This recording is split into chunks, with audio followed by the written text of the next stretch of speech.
Alright, today we're doing a quick video on the Jet 1-ton chain hoist. This one is the model number AL100-100.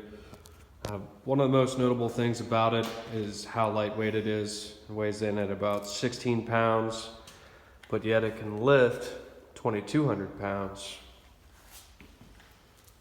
So we find ourselves having to use these out in the field in situations where the cranes don't reach. We can get these set up and lift, say, the motor off the back of the head, floor mill head, or something of that nature.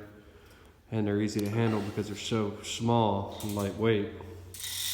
Here we're just going to do a little quick lift on a Bridgeport table. Nice smooth action, small but mighty.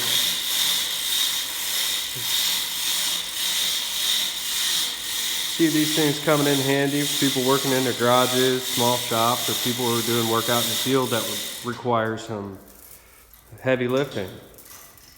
You take these things, use them to load up your Bridgeport, whatever it may be.